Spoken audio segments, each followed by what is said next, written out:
Original Firefighter is the podcast and apparel brand that celebrates the heritage and traditions of the American Fire Service. Join us each week for lively discussions that aim to inspire, educate, and entertain, all in the effort to support mental health and well-being for first responders. Please subscribe, hit that bell, and follow us wherever you listen. Let's get into the show. Hi, folks. Welcome to the Original Firefighter podcast. I am your host, Will Peterson, and with us today is an expert in nutrition, and it's going to be valuable to everybody that's listening and watching. So, Betsy Warple, good morning. How you doing? Good morning. I'm great. How are you? I'm doing well. How's Good. 2025 starting out for you? This is going to be a really interesting year for me. Really excited about this year. A lot of different changes that I'm going to do for me personally and as a mom and as a personal trainer. So I'm looking forward into jumping into the new year. I actually started in December because I'm not the kind of person that sits around and waits for the first of the year. Right. If there's something that I want to tackle that year, I'm going to tackle it in December. Yeah. You know? Yeah, I get that. You know, we all get the question of what is your New Year's resolution going to be? And you know, we all know that, you know, probably better than anybody that very few stick to it. Right. I think right. there's a Quitters Friday in January. Like, it's actually called that. Yeah. It's the end of January. And that's when people are like, you know, I want to make this change. No, I don't. You know, they talk themselves out of it just like they talk themselves into it, you know. Is that because you realize that the wanting to change is one thing and then doing it is the hard thing?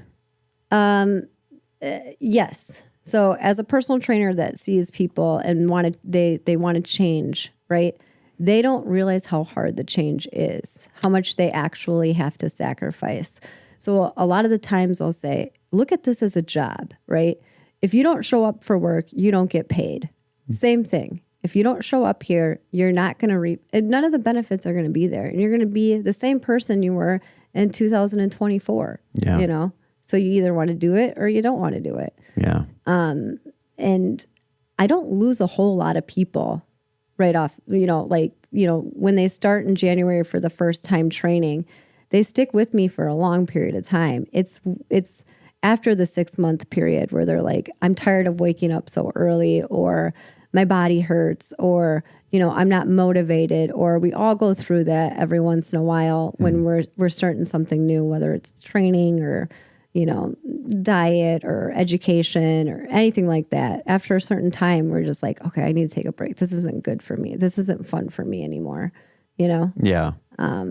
Yeah. Do you think that that's kind of the conception of that getting healthy isn't fun, but yet it actually can be, right? So, I mean, we're going to do a deep dive on that if you like. I mean, let me do this. What's your background in the entire nutrition and fitness world? What got you to where you're at today?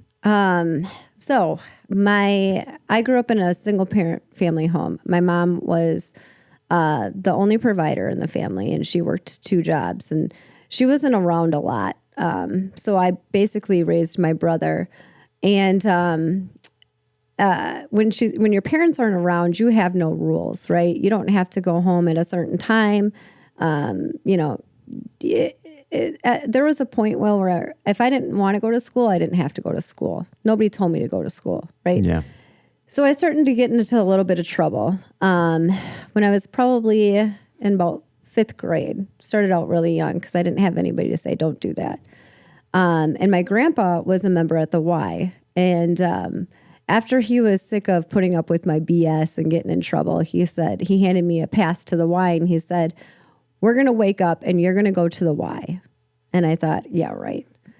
That next morning he came and he picked me up and we went to the Y. And honest to God, Will, it changed my whole life, because I walked in there thinking this is ridiculous. And I walked out of there thinking, thank you, Jesus, because I needed an outlet that wasn't going to get me in trouble and that was going to change the way I wanted to do. Even though I was in 5th grade, I knew that something needed to be different, right?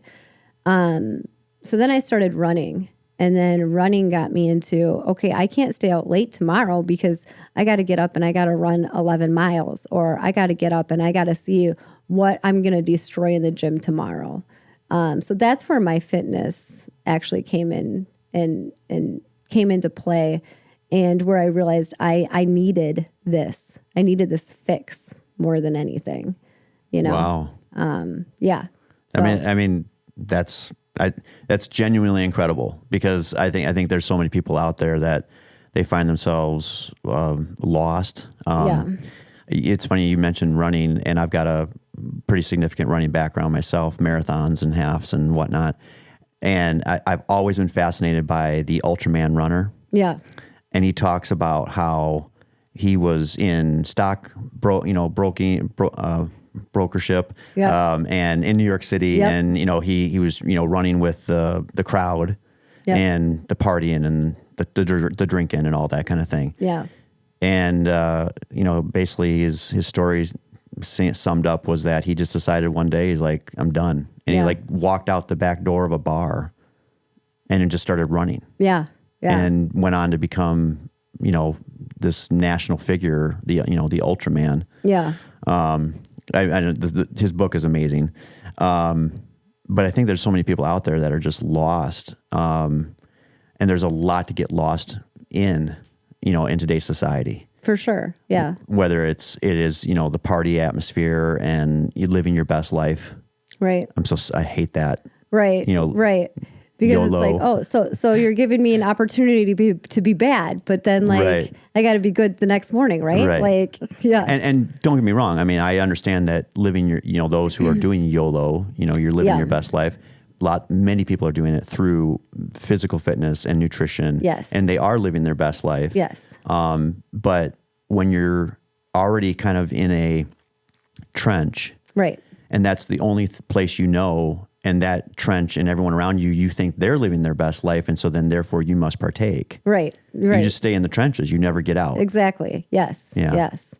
You'll be the same person that decides they don't want to wake up in the morning and do something good for themselves. So wait till tomorrow to do that. Right. Yeah. So. And this is, you're on the original Firefighter podcast, and this is near and dear to some of the things that I try to express with first responders is for them to take their nutrition and physical fitness very seriously as well. They're, men and women that wear the uniform, they're subjected to the rigors of the job. They're all the hazmats and the toxic environments that they're in. Right. And so there's a statistic out there that basically just about every first responder will cut about 10 years off their life. Yeah. Just by being in the profession that they have. Right. So I think that there's good cause and reason right there for first responders especially to be as healthy as they possibly can. Correct. And and another thing with first responders is they're playing a character, right? And just like we all are, every day you guys are playing a character. Like, I'm here, I'm ready to save you. I'm a hero. I'm ready to save something.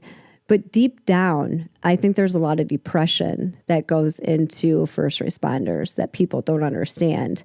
And a huge thing to help with that is physical fitness and nutrition, and if you can see, some of the first responders that are physically fit are more capable of going to sleep at night and calming their brain down and not thinking so much about, depression, what they saw that day, how they felt, stuff like that. So I think it's extremely important for first responders to be better about being physically fit and watching what they eat. Yeah. There's there's a lot of movement in the study of the cortisol levels. Correct. And they see this in first responders where the cortisol levels, they spike and they come, there's this, kind of roller coaster going on. Right. And this is where we develop a lot of our autoimmune problems because our body is just constantly in this state of trying to get back to homeostasis. Right. And it can't. Right. And it's trying to figure out how to do it, and it's just completely exhausting. Right. So I totally get your point, and I know that there's a lot of studies out there that show that physical fitness, nutrition, getting good sleep, all these things go into just that one component, the cortisol level control. So, but you brought up something about so as you personally got into the journey of where you're at today, I mean, how long did it take you to get into sustainability? Like where I would be excited. Because you talk about your grandfather and he got you to the Y. Yes. And it sounds great. It's like the light switch went on for you. Right. But then how did you keep that light on? Or, did it ever go off? And then the funny thing is with that is that nobody in my family knew anything about fitness, right? My grandpa went to the Y. He went there to shower. Okay. Once in a while, he throws some basketballs I got a Y around. membership. Exactly. Yeah, you're not. Leave me alone. Yeah, I said, you're here to shower. Wait a minute. Yeah. Good one. Yeah. But what kept my drive going is finding a goal, right? So if you know me, every year I like to do a couple different things, whether it's run a half marathon, do a bodybuilding show, a CrossFit thing, something that's going to keep me motivating and changing how I train myself. So if I train myself consistently and I love runners that can run all the time, but is that really that great for you? Probably not. Well, on your joints and all that other stuff. As you know, anything done to excess has got its downfall. Exactly. So I enjoy changing up what I'm doing throughout the year or years, right? So that's what kept me motivated and kept me going back is what am I going to be able to deadlift over my body weight? Am I going to be able to squat this? Can I run it 12 miles, without stopping? Can I do this stuff? Yeah, you can. It's all in your brain on whether you're going to be able to do it or not. And if you just tell your brain to shut up for a minute, your body will go through it. Right. I'm not sure if that really answered your question. Well, I guess I was, curious about, you had talked about, you kind of knew that you were going down some bad paths, maybe. Right. Yeah. And then you were turned on to physical fitness. And how did that lead into you're a D1 trainer, right? Right. So I had to teach myself that, right? Because, like I was saying, so nobody in my family knew anything about physical fitness, but I had to teach myself, what it was about and how to do it. And now you have Instagram and TikTok and all that other garbage. I didn't have that growing up. I'm a child from the 80s. So we didn't have any of that stuff. So I really had to talk to people, in the gym that I saw doing something that I was like, how do you do that? Because I didn't have any guidance whatsoever. Of course you can get out there and you can run. Anybody can do that. But how do I do it the right way? Asking people, how do you do it? How do you train this way? What kind of shoes do you use? Because really, I had no idea. Sure. And I still don't know how. Sometimes I still don't know any idea of how I got to be a trainer or any of that stuff. Sometimes it's just inside of you. You know what I mean? Sometimes it's just when he gave me that membership to the Y, it just, there's something inside of me that needed that. And it's hard to explain, but my body, it was just okay, this is it. Do this. The light switch, it went on. Exactly. Right. Yep.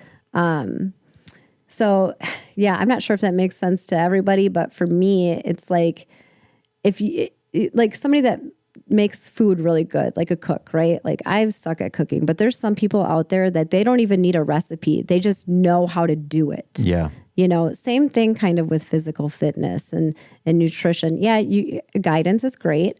But once you get that ball rolling, you kind of just know how to do it. Sure. You know? Yeah. If that makes sense. Absolutely. Yeah. Absolutely. I think that's what I want to have a little bit more conversation on, is that there are a lot of people that don't know how to do it. They can feel it inside of them. They're like, something's off and I don't feel good. Right. Imagine the people that, and I can only imagine that there's literally hundreds of thousands, if not millions of people that wake up and they just they're never feeling good. Right. And they're in a routine and they just don't know any other way. Right. Right. And it's there's always, I have a little passion about trying to help people figure the code out. Mm-hmm. Once the code is, because for you, it sounds like you got you keep going back to the membership thing, but it's you got this thing and the light switch went on and it was just off to the races now. Right. And then whereas other people, they struggle with just trying to figure out like, I don't know how to keep myself going when I am sore, when I am with my friends, and they're, it's almost like you have to remove yourself from the environments that you used to know. Right. In a lot of ways. Right. It's almost having a conversation with your own self, right? If you can't figure yourself out, it's hard for me to figure you out too. Sure. Okay. So on my longest runs, or my, when I'm on a date with myself in the gym, because that's what it feels like. It feels like it's the only place where everything is quiet and I'm getting to be with myself on a date.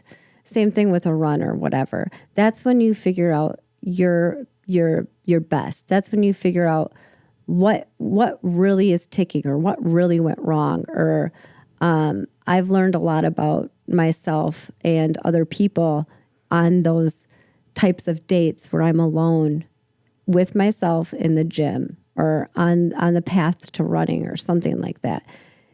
It's kind of something you have to really figure out. And do you need guidance to figure that out? Yeah, a lot of people do. A lot of people think that they know how to squat, but really it's just a shifting of the feet. You know what I mean? This is where you come in. Exactly. Right. Shift your feet this way, do it this way. Right. And then, once they get that, it's like, okay, a light bulb went off, like you said, and now they can do this better. And then it's like, oh my gosh, I really love to do this. As much as I love to have my clients with me for year after years after years, and some of them I do just because I'm not just their coach, but I'm a therapist too, quote. But once they are gradually off on their own, they'll come back to me years later and they'll say, oh my God, like I couldn't believe that I can do this. And now I figured out so much more that I didn't know about myself that I do now, because I'm in my own self. Does that make sense? Yeah, absolutely. Right. Absolutely. I mean, I think it's a conversation about discovery. Right. Yes. Perfect. And so, and I think that, you and other trainers, especially at the level that you've gotten to, and there's a couple photos that I want to bring up here in a minute, as to just how far you've gone in your own personal journey. Yeah. But you end up kind of being a conduit. Yes. And that's where the personal trainer comes in. That's where some of the therapy that you provide during those sessions, you end up being this conduit that, again, maybe people just they didn't realize that they needed that. Yeah. And they don't necessarily need it for their entire life. I think it's valuable. I've gone back and forth between CrossFit classes, being a member of it, stepping out of it and saying, okay, I've kind of had it for a while and I want to do something different, the whole changing aspect. Yes. And then coming back and finding a personal trainer and saying, let's do this for a while. But again, that's my journey. Yeah. And a lot of people out there, they need certain things for themselves, whether it be a particular regiment. I'm just, curious how there's a photo up here. This is you, and what is this? Can you explain what this is and what it took to get there? Yeah. So this is a bikini show that I did last year or the year before. I can't remember. It's a red bikini. The year before last. Okay. So this is a gladiator show, biggest show in Illinois, right? And it was my second show, and I took third place in this show. Like I said, biggest one in Illinois. So I was excited to be there. And what got me there, even though I'm a personal trainer, is personal trainers have trainers, right? Because I may do all the physical stuff and the workouts, and that's fine and that's great. But it's like, sometimes I want a cookie. You know what I mean? And cookies in those 8 weeks, they're delicious. They are not allowed. You can't do that. Right. You know what I mean? You're lucky you got mustard. And looking back, I'm like, man, I can't wait to do another one. But it takes a lot of discipline. It takes a lot of you've ate this before, how this tastes. So just get over it. Get over it, move on to the next thing. It only takes 30 seconds to overcome something that you really want, whether it's like a cookie, a drink, a cigarette, whatever it is, that 30 seconds will go away. It might come back, but it's going to go away. Yeah. Okay. Always carry a pack of gum. Always carry a pack of gum. Find something to do with your hands. Right. Okay. Because that's what it is. It's a hand thing too. Sure. But something I realized while I did this show was how selfish I was. And I know that's not the topic you were going to, but I'm a mom too, right? So when I was doing this show, it's hours and hours of working out. So it's an hour of cardio every single day in the morning. I come in, I get on the Stairmaster. I have ankle weights on the Stairmaster. I'm on there for an hour. Okay. On the Stairmaster. Yes. So this is what my coach told me to do. So I'm like, I'm going to do this because that's what I'm supposed to do. And right? anyone in that enjoys working out knows that the Stairmaster is the worst thing. Yeah. Yeah. It's like King Kong. It's the most toxic relationship I've ever been in. Yeah, it's terrible. I'm like, fuck this goddamn thing. But again, some of the best dates I had with myself were on that Stairmaster for an hour. Okay. Because sometimes you got to shut that part of your brain off of, I don't want to be here anymore. And you got to, put your brain somewhere else. Yeah. So, you got an hour of cardio. Plus, I'm also a personal trainer. So I'm working all day, lifting weights, telling people how to work out in the gym atmosphere. After, about 6 hours of training, I'd go back into my next set of training for the show. So that would be working on one specific muscle group that day. So that's an hour and a half of lifting, right? In between that time, I got to eat at least 4 or 5 meals between my cardio time and my lifting time. And that takes more time because then I got to, I'm a meal prepper anyway, but I'm meal prepping more and more and more when I do the shows. So then by that time, my day is going to pick up my kids. And here's the terrible part, Will, is that I'm exhausted by that point. Sure. My kids are like, oh, let's play. And I'm like, man, I'm so tired. But they're just trying to help you burn more calories. For sure, right? That's all they're trying to do. Yeah. I'm like, we can't sit down and play a nice game, we got to play wrestle. a long game of sorry. Exactly. Yes. Yes. They always kick my butt in that game. But not to say anything bad about doing bodybuilding and doing shows, because like I just said, I can't wait to get back there. You want to do this again? Yes. You do. But here's the thing. Not yet. Okay. I wish somebody would have told me how selfish it was, because not yet. I got to wait a little bit longer until my kids are sick of me and they want to be off by their own. I get it. Yeah. Because it is that much of a selfish thing. So to do this, I think what you're really driving at is that you have to turn very deep into yourself. Yes. Yes. And while I commend you on this, and interesting enough, so this is a shout out to my sister Laura in Omaha. She lives in Wahoo, Nebraska. Oh. I went there for Christmas, and so Wahoo sounds like Whoville, right? Yeah. Yeah, they have Wahoo-ville sweatshirts out there. Okay, very cool. Yeah, so this is a shout to my sister Laura, and this is what she did in her younger years as well, as she did these competitions, and I was blown away. Yeah. I've always enjoyed physical fitness. It's always been a part of my life. Yeah. And then I saw her, getting ready and prepping and then getting to the show time. And I was like, you got to be kidding me. Yeah. It's the process in and of itself. And then the way that a person transforms. This episode of the original Firefighter podcast is sponsored by Castle Contracting. Castle Contracting offers commercial and residential restoration, leading the industry in roofing, residential siding, gutters and downspouts, egress window installation, storm damage assessment and repair, and solar energy, saving you money and time. If you want to be treated like royalty, contact Castle Contracting to schedule a free inspection. Call them at 877-512-4207 or go online and visit castleexteriors.net. That's 877-512-4207 or go online and visit castleexteriors.net. Serving Illinois, Wisconsin, and Kentucky, Castle Contracting has you covered. Your home is your castle. call Castle Contracting today. It's like you recognize them, but it's like they're from another planet at that moment, you know? Right.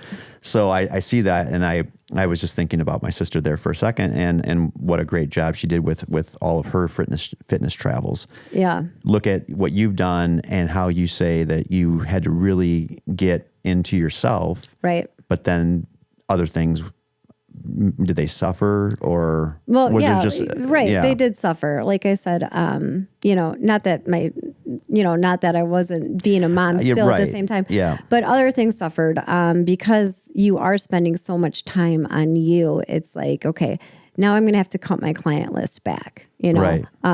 So I'm making less money, and to do a show is no cheap thing. It's a lot of money. You got to hire a coach. That bikini right there was $650.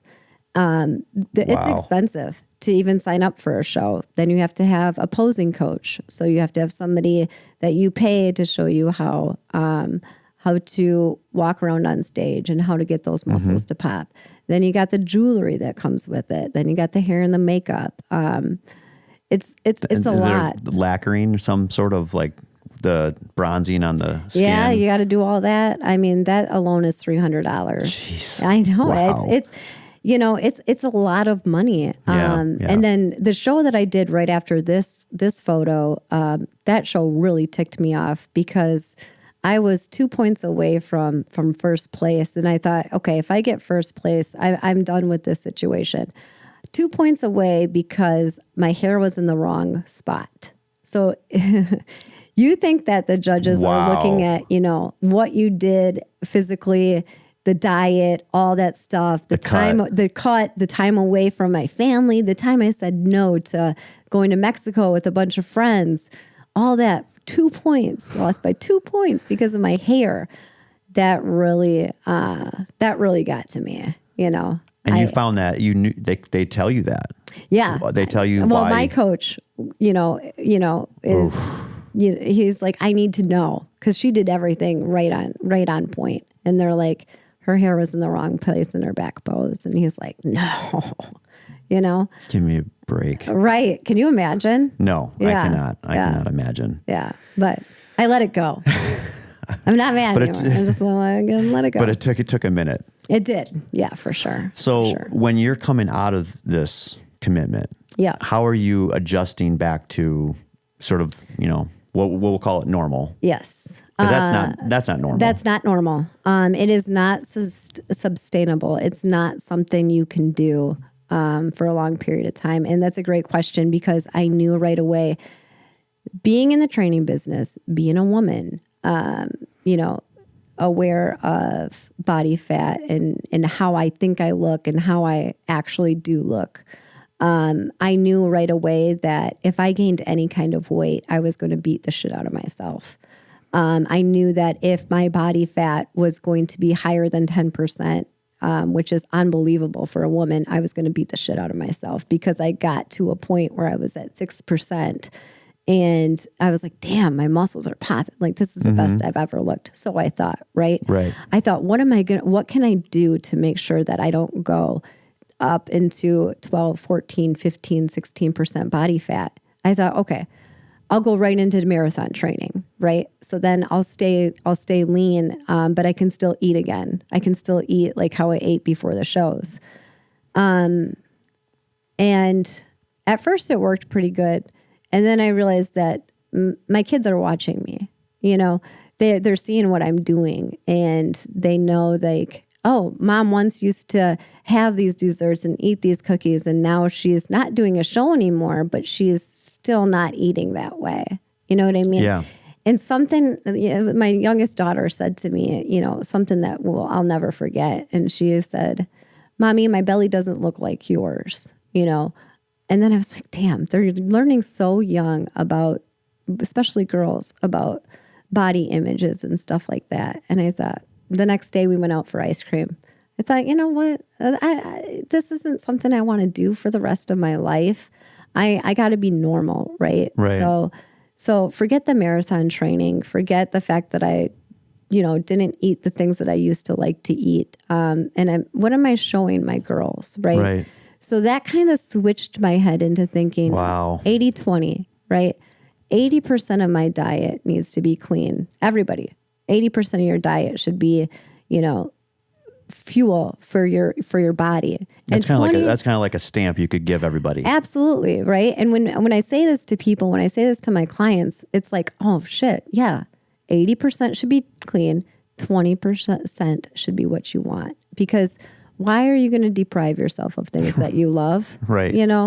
There's amazing bourbons out there. We can't say no to that all the time. We cannot. No, and we you cannot shouldn't. do that. No, and you shouldn't.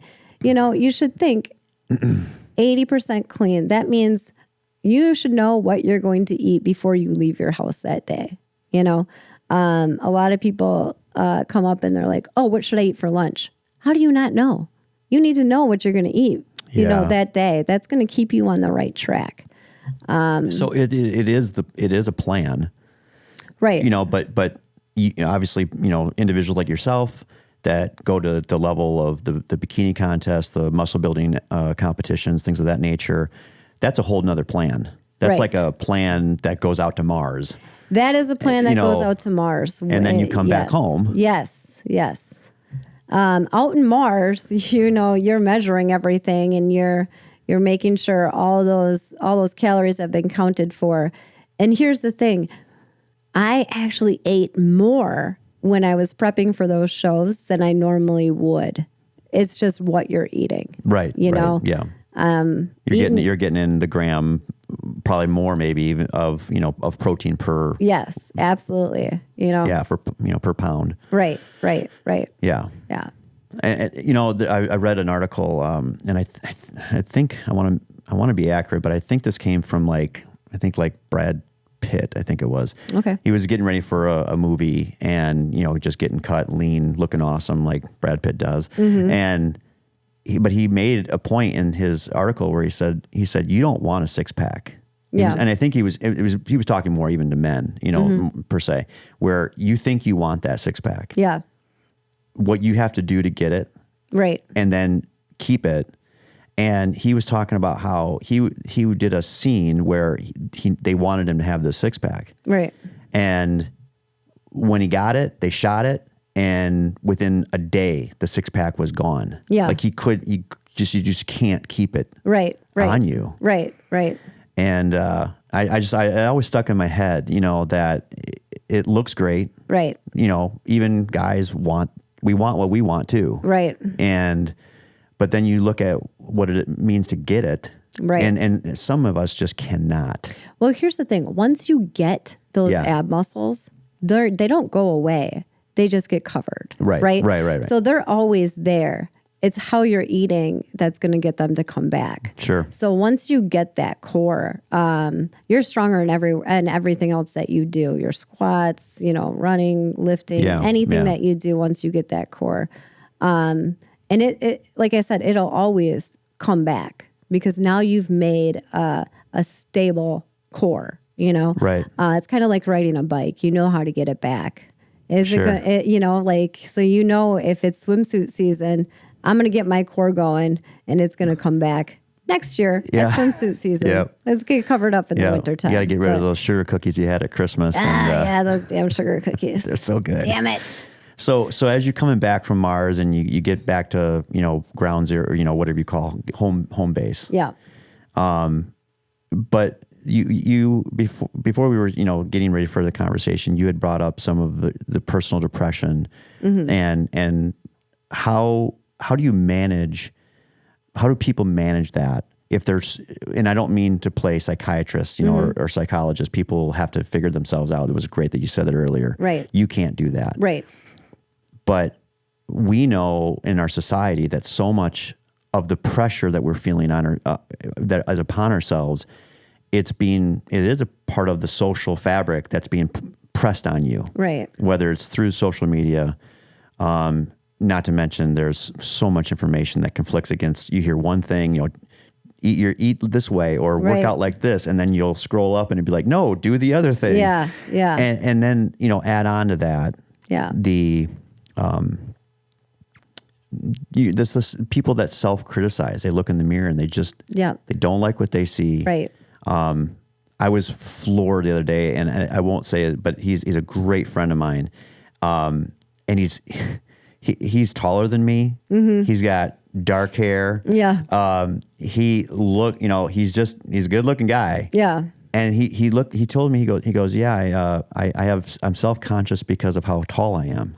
What? And I looked at him, I'm like, I'm going to slap you in the face. Right. Like, are you serious? Right. And I'm like, are you serious? He's like, right. No, I really am. I'm like, and I'm like, I would never have guessed that. Right. There's this, exactly. You never know how people feel about themselves, right. So we'll go back to the depression thing. So to talk about depression a little bit, and like I said already, we all play this character, right? And I just learned in the last couple of years on how to help my character with depression. I'm a chronically depressed person. I've had depression since I was a kid. It's not seasonal. It's not something that, oh man, something bad happened to me, so I'm going to be depressed for a couple months. I've been carrying chronic depression for forever. And how did you come to know that? It took a lot of dates with myself to realize that that's what it is. I think I finally figured it out when I was in high school that I wasn't normal when it came to being depressed, that I was somebody that would, think more about, and let's get deep here, more about wanting to be gone than here. Okay. And I'll talk about this subject because it took me a long time to talk about this subject. But if I could help just like one person out with depression, I want to do that. So I'm like, you know what? I'm going to share my experiences with depression and everything it has done for me. So depression started really early in life for me, which is another thing that got me out of it was physical fitness. Didn't get me out of it, but masked it. Sure. So it wasn't as terrible as I thought, that it could have been. But it's a chemical imbalance in your brain, Sure. My whole family suffers from it, and they would never say that they ever did because it was not talked about like it is now. So it's a chemical imbalance in your brain for sure. Has physical fitness helped me with it? Absolutely. But a couple years ago, I decided, okay, this isn't working. What am I going to do to help me not think that I want to be done with life, right? Besides having my babies, here's another thing too. You can have so many good things in your life going for you. You can have money in the bank. You can have a nice house. You can have kids that love you, a husband that loves you. But that's not enough sometimes for people that are chronically depressed, people that look happy and drive their Mercedes. They're playing the character, okay? When you go to bed, that character is now silent, and now it's just you and your own thoughts in your own head. Somebody had told me about this treatment called TMS. Have you ever heard that? Yeah. Okay. So it's a shock to your brain. So depression sits on the frontal lobe of your brain. And what TMS treatment does is it takes those chemicals that are in the frontal lobe and moves them around your brain. And at first I was skeptical. I was like, there's no way. I've been medicated for it. Nothing's really, gotten me out of what I am. And here's the thing.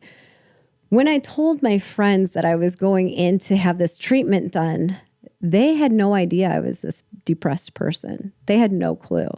They thought, are you serious? Like, there's no way. And I said, that's because it's a lie. That's because like I'm playing this character of being happy Betsy and, yay, let's do this. And, always bubbly, like Robin Williams. I want to make people laugh because I don't want them to know what it's like to not laugh. Yeah. I know it's super deep.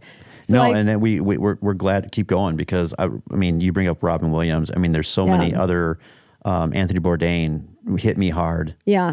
And kind of my love of travel, and I do like to cook. So, I mean, it's all tragic when you bring up the fact that you have all these things, and one of them, I can only imagine that one of the sure roots of life is having children, and your own children, and thinking that, well, I would never want to leave them. Right. And then you find yourself still having those thoughts, and it's like, why? How is that even happening? The brain is a funny thing. That's why I say it's a head cold that you either have to learn how to fix it, or it's going to take you, right? Yeah. Just like it took Robin Williams, just like it took Chris Farley, just like it took these people that, they couldn't deal with it. So either they used a crutch, as in drugs and alcohol, to help deal with it, or they got medicated, or they didn't. And that's where they no longer are here, because they couldn't figure it out. And now there's a new addiction, which is the social media. Mm-hmm. And I don't just say that like to get click points here. What I'm saying is that it's coming full circle. For sure. We're seeing it at every level in education. Yeah. School systems, towns, villages, municipalities are having weekly, monthly meetings with their public officials. People are starting to outcry and say, this cannot sustain. Right. Well, it's not real life. No, it's not real life. And I mean, even if let's talk about women on social media. And this goes into depression too, because we don't look like how we used to. Okay. Right. If you look at the news, back in the 80s, 90s, if you look at those news anchors, they look just like you and I, right? Right. If you look at the people now that are on the news, or people that are, that we look up to, I mean, where did those lips come from? Where, you know what I mean? Right. Like, why are those so big? Right. And now if you look around, 80% of the people that I know have lips, these big lips. Yeah. And, and another thing, it's like, one of my friends actually took their daughter and they got lip injections together for a date. I was, what? Yeah. This is what's making people go a little crazy, because why are we doing that? You know what I mean? Because you don't like the way you look, right? Sure. And I get changing the way you look like that, but like the second that you have to, inject lip injections or butt injections or whatever it is nowadays, it's not doing anything for you, right? It's just making your appearance okay, but it's not doing anything for your brain. Yeah. I would almost liken it to like, you drive by a car lot. Yeah. And there's all the new cars, and you're driving your, jalopy maybe. Yeah. And you're like, I want that. Right. And then you go and you get it, and you get into it, and you're like, I'm so excited for the first, I don't know, 6 months. Right. And then it just goes back to the way that it was before. Right. And then you accidentally spill your coffee in there, and you're like, damn it. Yeah. My dream car. Yeah. And you get the first few, dents or scratches on it. It's you. Right. It is the personification of you. Right. And it's something that, I know we're really going down this, depression and the afflictions, if you will, that society is putting on you. And we're tying this to nutrition and physical fitness. Right. And we've covered, where you began and how that took off for you, which was born out of knowing that there was something not right. Mm-hmm. That you wanted something better for yourself. Yeah. There's this element of the chronic depression that you're aware of. Yeah. And now what we're seeing is this, again, this oversaturation of, if you do all these things, you're going to feel better. Right. And it's like, your brain is like, I'm not going to feel better. Right, exactly. But I might as well give it a shot. Right. It's the same thing that people are, the new trend right now of how to lose weight is what? The Ozempic shot. I was going to bring it up to you. So here we go. Again, you are not changing your brain, right? Right. If you go in and you get the Ozempic shot, or whatever the skinny shot is nowadays, and you drop 10, 20 pounds. Oh man, I've never been a size 8. Well, okay, that's great. How does your brain feel? Yeah. Do you have that same feeling after you got done with a great workout? Do you have that same dopamine fix? No, you don't. You don't have that. You know? Yeah, your pants are smaller, but your brain stays the same. I think that when it comes to that type of thing, to be clear on the show is we're not saying that that's not for somebody. No, not at all. What we're saying is, or at least what I'm saying, I think that you would back me up on this, is that it's once again, it's our society that we figure something out and then we abuse the shit out of it. Right, correct. And that's again, you know, I go back to social media. I go back to the constant bombardment of. It's almost, we think it's positive influence. It's actually negative. It is totally negative. Exactly. It's just a shortcut. We're all looking for a shortcut. Yeah. You know, do this. Okay, I don't want to train for years and years and years. I'd rather take a pill. But what they don't get is that the training is the best medicine.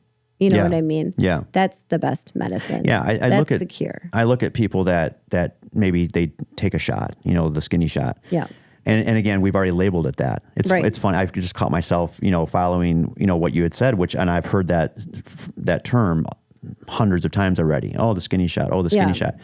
Well, that shot actually is for somebody who is very obese. And if they can, you know, shed the 50, 100 pounds off their body, their the frame. boost that they needed. Right. To get to wanting to even step close into a gym, you know? Yes. Yeah. You know, and again, if you're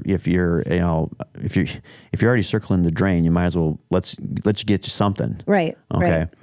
What we are kind of having more of a conversation about is the over abuse of that kind of thing. Or the abuse of really anything. Right. And there's people out there, and I could, you know, hear some critics saying, well, you know, if you overwork out, that's abuse of it too. Sure. Yep. And we've touched on that a little bit, right? Yep. You can go too far. Yes. Yes.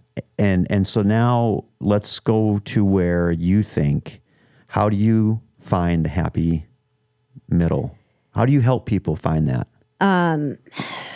So overtraining and training, right? It took me like 20 years to get to the point where I realized at some points in my life I was overtraining. Okay. It took me a long time to realize that it wasn't doing me any good. It's actually doing you more harm than it is good. Your muscles and your body needs time to recover. So you need to take that recovery time. I'm not just saying like sit at home and be lazy, but like, you know, mobility work, yoga work, stretching work, breathing work, brain work is, you know, also things that you should be doing. This episode of the original Firefighter podcast is brought to you by Benny's Slots, Wine, Spirits, and Empire Gaming. With 3 locations serving the Rockford area in Roscoe, McChesney Park at Nest, and Cherry Valley at the Harley-Davidson store, Benny's is the place with taste and enough luck to go around for everyone, provided by Empire Gaming. Each location offers fun and entertainment with weekly sports, events, drawings, and live music in a plush environment.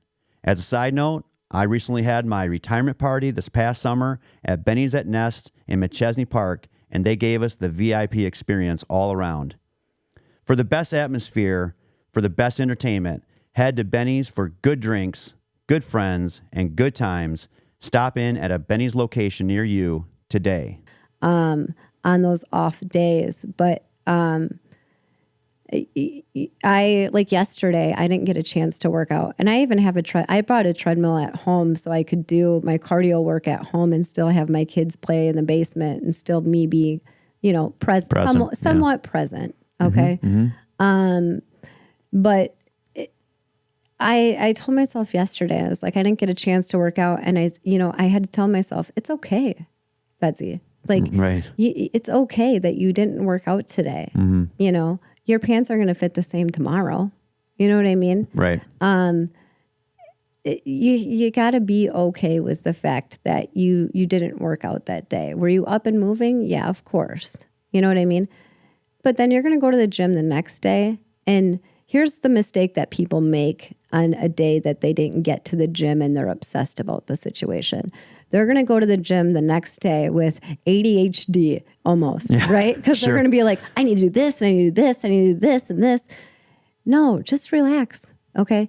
Do what you normally would have done, because now that day has passed and it's time to just move forward. Sure. So don't try to make up for it all in one day. Or my favorite thing is, don't try to, if you eat something terrible, say you had like Christmas dinner, so the next day you show up to the gym, I'm going to do all these things. You can't outrun the fork. You can't.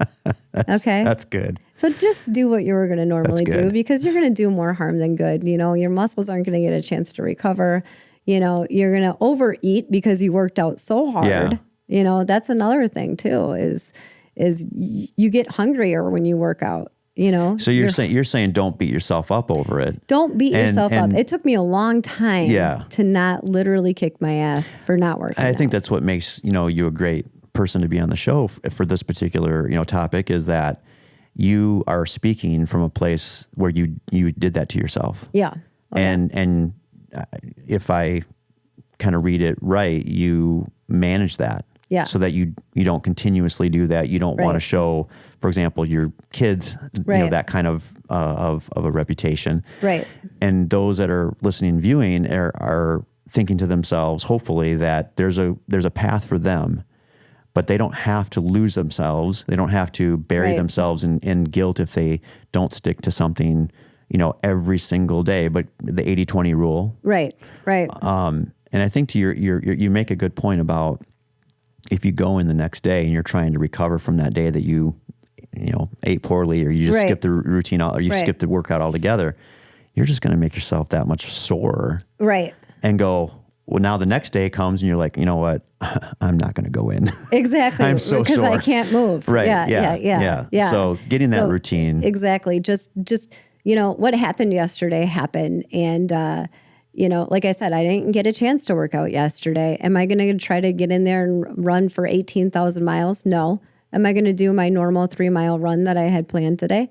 Yeah. And that's it. I'm not going to outrun it. That's what I'm going to do. I might do some core strength, and a little bit of mobility and some yoga, but I'm to the point where it doesn't make sense to do that anymore. And and my energy for when it has time, with my kids is going to be good still.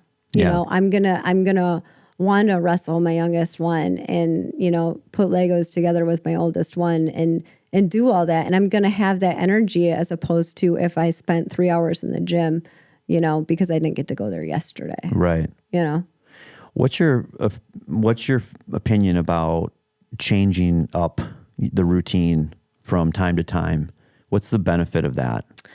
As far as what I want to do. So if an individual, let's say you have a client that comes in and you begin them on the road of physical fitness. Mm-hmm. I'm sure that there's a nutrition element to that. We'll get to that in a second. Yeah.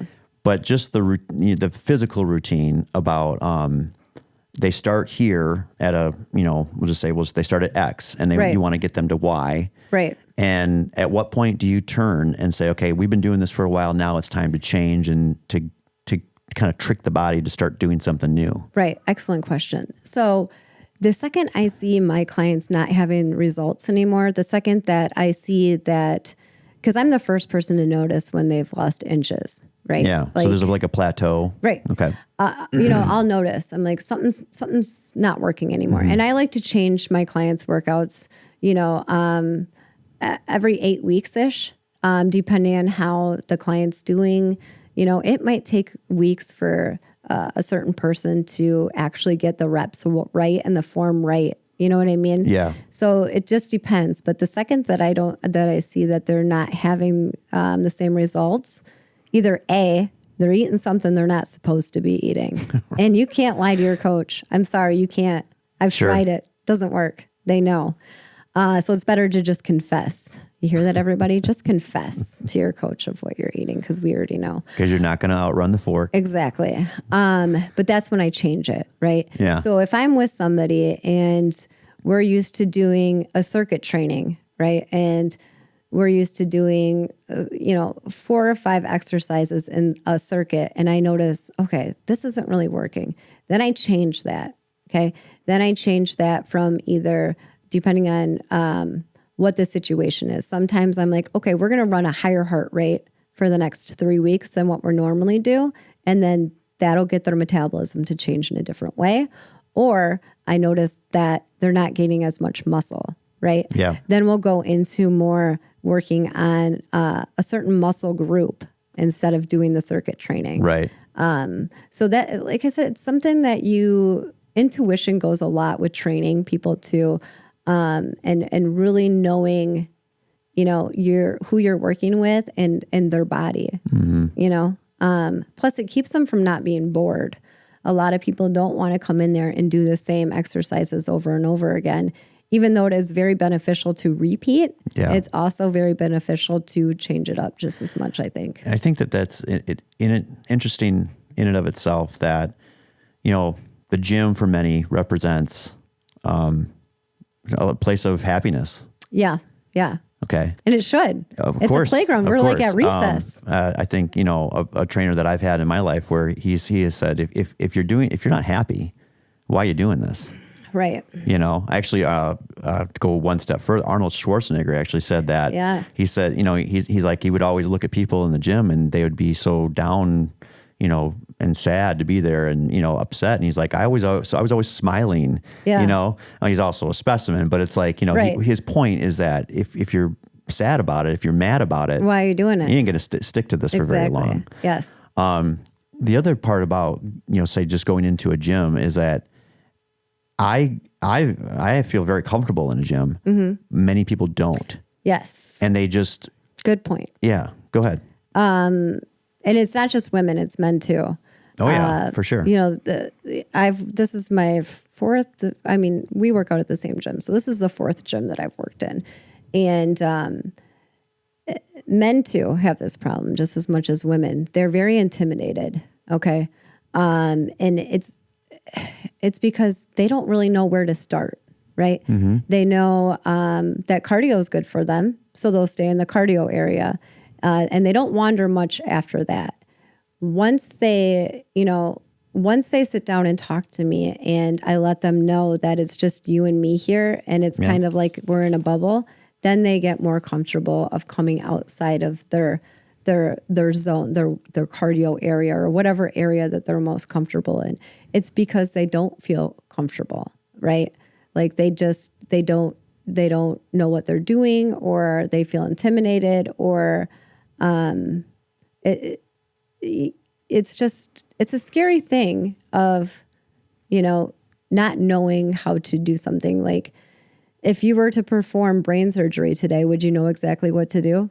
No, you wouldn't even know what knife to pick up to open up that brain. Betsy, I'm barely a paramedic over here. Right? So people think the same thing about the fitness world. What is that machine? You wouldn't believe how many people sit on things backwards. It's because they don't know, and that's intimidating and that's scary. And like I said, it's not just men, it's women too that, or vice versa, but they just, they don't have any confidence in that situation. And that's okay. I don't have any confidence in what they do. I don't have any confidence walking in and, opening up somebody's brain or, teaching a class of 3rd graders or whatever. Yeah. But once you give them that confidence, they just feel so much better about any gym that they go into after that. But then you would then also caution and suggest making changes as you go through that, right? Don't stick to the same thing every day. Right. Doing the same thing every day. Right. You're not going to really see results that way. Here's the thing. It's like, we as people, we change every 7 years. So does the fitness industry. So does, like right now, sourdough bread is good for you. Next year, it might not be good for you. Protein is good this year, but not too much red meat. Right. All that other stuff. It's like, the more you change in what you're doing, you're not going to be bored. You're always going to be on your toes type of thing.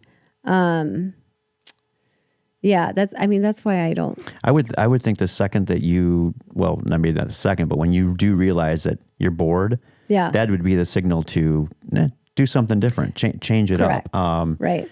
I'll use myself and I didn't get bored by CrossFit. Right. Actually, I think I may have, gotten injured at some point, and I don't mean that to mean that CrossFit will injure you. Yeah. But it just, injuries do affect you. I had one at the end of this last year, and I was just feeling so awesome. Yeah. All summer. Last summer was a really great time for me. And I go into the fall and everything's great. And I end up with this injury, and I cannot get rid of this pain in my tailbone and left thigh. Yeah. And it was killing me. Yeah. I mean, I actually went stupidly and thought, I'm going to get some adjustments and that kind of thing. Yeah. And I ended up getting one adjustment, and it about took me right off the table. Yeah. And that's when I'm like, okay, something else is not right. It ended up being I had a fracture in my tailbone that I didn't know. Yeah. And, and so there you go. I mean, listen to your body. Listen to your body. But, as far as like going for something new, I think that's the point of if you're doing something where you're feeling good and you're getting better, you're getting stronger, you're getting faster, and then all of a sudden you hit the plateau. This is for somebody that's not with a personal trainer. Right. You got to change it up at some point. Right. But some people don't know that. They don't realize that that's what they have to do. They don't realize that if I change it up, I'm not going to be bored anymore. I'm just going to be bored because I came into the same place over and over again. Yeah, right. Right. And that's why they think that they're bored. Right. They don't realize that maybe instead of, doing this on my own, I should take a class. Yeah. Yeah. Which is, it's silly to think that people don't think that way, but people don't think that way. No. know? And there again, it's another challenge, and they see, it's a whole nother new thing. Right. Got to kind of learn the steps and the process. Just like how you teach them how to eat. Yeah. Okay.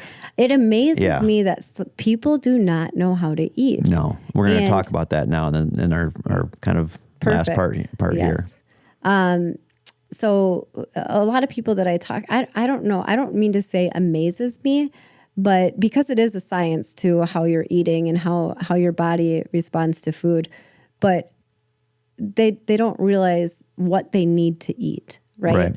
Like just like I was saying earlier when we were talking, like, anything that you have to open, you probably should stay away from it, So go down that road a little further. What do you mean by anything like you talk about, like a bag of chips? Exactly. Yeah, okay. A bag of chips. Okay. Anything you have to open like that. Yeah. Of course, there's certain things that you do have to open. I got to open my yogurt. I was going to say yogurt was one of them because I do eat a lot of yogurt. I'm just over here punching holes in what you're saying. Go ahead. So again, okay, we'll go with the grocery store, right? Like I was saying earlier, is trying to stay on the outside of the grocery store, except for the bakery. The bakery's good. Exactly. Because sourdough is good right now. Sourdough is good right now, but you can make your own, so stay out of the bakery. Okay. But traveling on the outside of the grocery store, that's where your protein is. That's where your eggs are. That's where your yogurt is. That's where all the things that you want to put into your body. And we'll go one step further. I'm a really cautious meat eater. Okay. I love wild game. So anytime I can get my hands on wild game, that's what I'm going for. Okay. I'm a venison person. I love buffalo, elk, all of that. I'd rather eat that than buy my meat in the grocery store. I've always been like that. There's a chlorine washed chicken is a thing. Did you know that? Chicken that's washed, it's sometimes washed with chlorine. Here's the thing. You can't surprise me anymore about food at all because I believe it. Yeah. I believe, I mean, just look at the way that the animals are living, first of all. Yeah. You know what I mean? Yep. So when you say that they're washing it with chlorine, I'm not surprised at all. That's why I'd rather find my food in the wild. I know that sounds like a Little House on the Prairie type thing, but think about it. Nobody has touched these animals. Yeah. You know what I mean? Yeah. They haven't been washed or anything with any nasty, stuff. They're just eating from the earth. Yeah. Right? Yep. So do you believe in, like organic free range chicken? I mean, do you go for that? I do. I only buy a certain chicken, and if it's not at my grocery store, I guess I'm not eating chicken that week. Yeah. Because I will not go and buy chicken anywhere else. It's just, I don't like it. It may be in my psyche, but I only stick to the Smart Organic blue labeled chicken. Yep. I can only find it at Woodman's in this area, and that's what I stick to. Right. Like I said, if it's not there, I guess I'm not eating it. Right. So same thing with fish. Everyone thinks that fish is so good for you, and yeah, it is. But like, if it's mass produced, nothing is good for you. Yeah. Farm raised and all that, and exactly versus wild caught. Right. Right. So again, with the fishing and with red meat, I have many of friends that they'll go on fishing trips, and they'll bring back 40 walleye or whatever. I'll pay big bucks for that because I'm going to eat that. I'd rather have that than anything I'm going to buy in a store. So yeah. And it's funny. That's again goes back to some of the confusing and conflicting information that people get just caught up in. Is I don't know what to eat anymore. They're this is okay. Now all of a sudden it's not okay. Right. And so I just what are your thoughts about just the confusing part? How simple is it that you would tell a client and say, look, this is how simple I can make it for you? If you could sum that up. I think that we are making things too complicated. I think that, with everything, like, let's go, pesticides being sprayed on our food, right? Mm-hmm. Okay, so I no longer feed my kids things that I know that have been sprayed. They can say organic on them all they want. That doesn't necessarily mean that they haven't been sprayed with something, right? So when my kids ask for, fruit, I'm going to give them something that has the least amount, like a pineapple. Right. Something you really got to dig into and open up and eat over an apple. Do I want to say, no, you can't have an apple? No, I don't want to say that, but I'm going to cut out everything in between. I'm going to wash that as much as I possibly can. And here's the thing. It sucks that we have to do that. Yeah. It's unfortunate that we have to do that. Fruits and vegetables are supposed to be good for us, and now it's just been taken away lately by... For a long time. For a long time. Yeah. Exactly. Probably since, the 80s, 90s, because, they want them to look brighter. The coloring needs to look better in the grocery store, whatever. And it sucks that we no longer think that that's healthy for us. I think that's the path that we're going down right now when it comes to food and, buying fruits and vegetables. I'll paint a picture for you, and then I'll ask you a question about, I was in Europe last summer.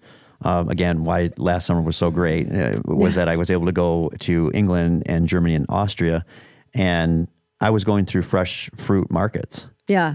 And it was obviously noticeable, the difference in their fruit, especially the fruit and the vegetables, of course. Right. And I was looking at, a little bin of strawberries. Yeah. And the strawberries, they were, maybe double the size of my thumb. Yeah. And that's it. Yeah. I mean, it was, and I would have one. Right. And I could not believe the flavor explosion. Right.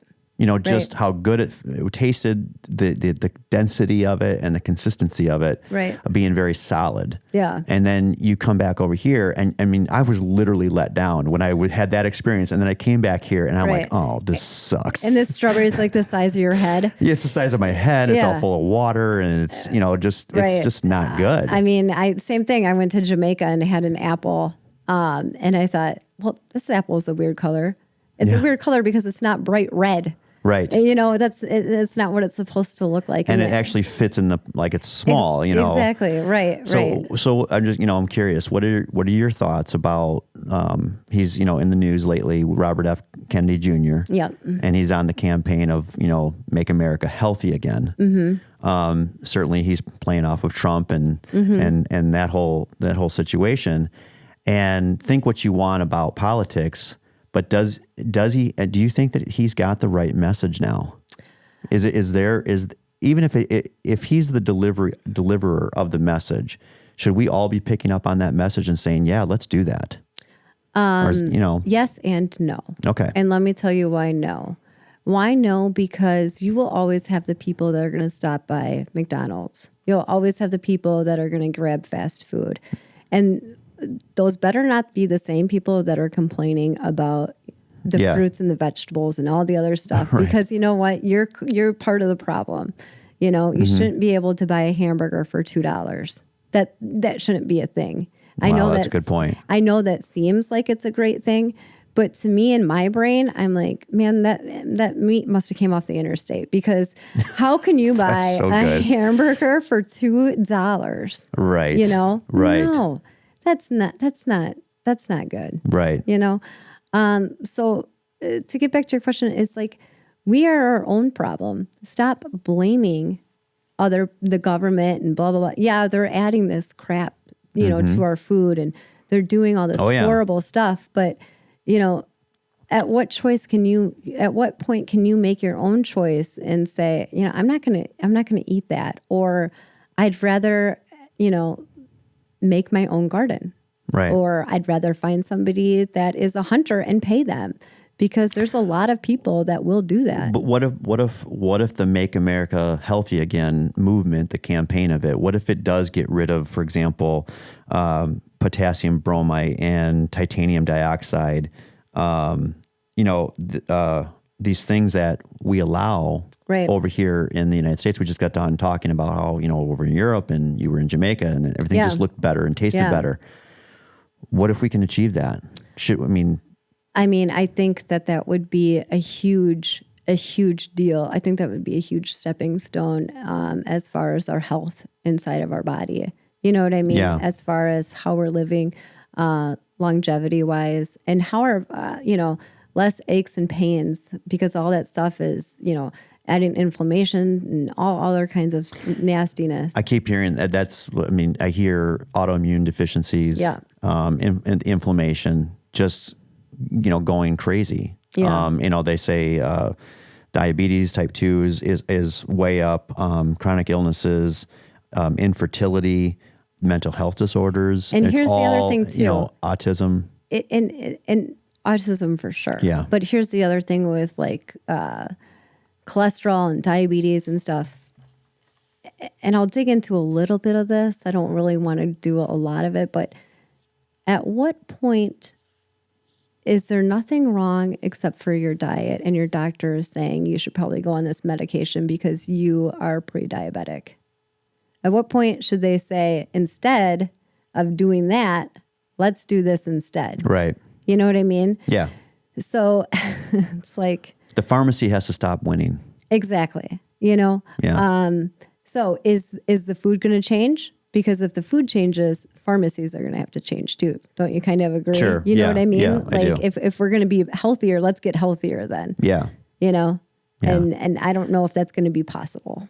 Well, and I think to, bring it home is that it's got to be both feet in. Right. It can't be one foot in, one. And that's what it's going to be. I feel like it's going to be, we're going to just put our foot into the water. Oh, see, now I got you. Too. Now I get you. Yeah. Yeah. You think as a society, we're gonna go down this road and kind of do the rah rah rah, right, while keeping one foot in the grave. Right. Exactly. Right. Yeah. Wow, that's a good point. Yeah. So as we look forward to the rest of like 2025, and what are your personal goals, and what would you kind of throw out to people that are listening and viewing? Like, how can they start their new year? Not with a New Year's resolution. Right. But what would you say is, just give us a few of your best points from Betsy. I would say, if anything, figuring out yourself, spending some time, and a lot of people don't mind being alone, but spending time figuring out why you do the things you do, or instead of blaming my mom for not being around when I was a kid because she had to work so much, figuring out, I'm so glad that you worked so much, because that gave me the ability to be a hard worker. You know what I mean? Does that make any sense? Like really, really not blaming people for why you act the way you do, but figuring out, why they did that and how you can be different, and just more so figuring out your own self. I know it sounds strange, but a lot of people don't do that, and they don't figure out how to do that. It's kind of like breathing when you're working out, right? Taking a deep breath in and blowing it out. A lot of people don't know how to breathe during a workout. Okay, that's actually a good analogy, because a lot of times the personal trainer like yourself is there to tell the client to breathe. Right. And I don't think it's strange what you just said. I think that is fundamentally, that's a message that we have to keep pushing in a positive way. We've said it so many times in this show, not just today's episode, but we continuously say at Original Firefighter that there's a lot of misguidance out there. Yeah. And not that we're going to correct everything on, just one show and by just, having a conversation about certain causes, but we want to continuously drive home the point that check in with yourself. Right. And treat your off days well. Right. Because we're all on some way. Right. Yes. You have to go we're to all work. Playing that character. I have to go to work. Yep. We have to do these things. And then when you get time to be in your own space, have fun with it, but also take it serious. Exactly. Like, like go back to the depression stuff. Instead of, hating on being a chronically depressed person, I've learned that it's okay, and I've learned to embrace the depression, because it is part of me. So this year, that's to tie in what you were saying. What am I going to do this year? Mm-hmm. That's one of the things I've decided to do. Not, a lot of people are like self-help books and stuff like that. Think of it more as self-discipline. I want to learn how to discipline my brain a little differently than I did in the previous years. Whether that's like reading, the Book of Happiness by the Dalai Lama. That's not necessarily self-help, but more how to rethink things. Yeah. You know what I mean? Well, and it's you're engaging yourself in a different way, exposing yourself to something new. Right. And then, sometimes I forget that the brain is also a muscle, and it needs just as much work as my biceps and my, my core and legs and whatever. Laying on the couch and watching Family Guy is not going to be. Sometimes it's that's fun. Okay. It's great. Like, hey, I'm all good with that. it. Right. I'm all good with that. Right. But you got to get up and you got to move. Right. And if you can challenge yourself, it doesn't cost as much as you think. I think that there's more at risk when you don't do something for yourself. There's a lot more at risk. You're going to, that you can lose. Right. Absolutely. Yeah. This has been a great conversation. Yeah, thank you so one much. of the things that we do here at Original Firefighter is we do emphasize mental health and wellness, treating your off days, living your life, and do it in the best possible way. We know that there are people out there that do struggle, and we often will reference the 988 crisis suicide line. You can text that number if you are needing any help at any time. And again, we want to have you back, Betsy, so we really appreciate it. And so we just want to thank you for listening and watching. Make sure that if you can make changes in your life, do it in a positive way, and be safe out there.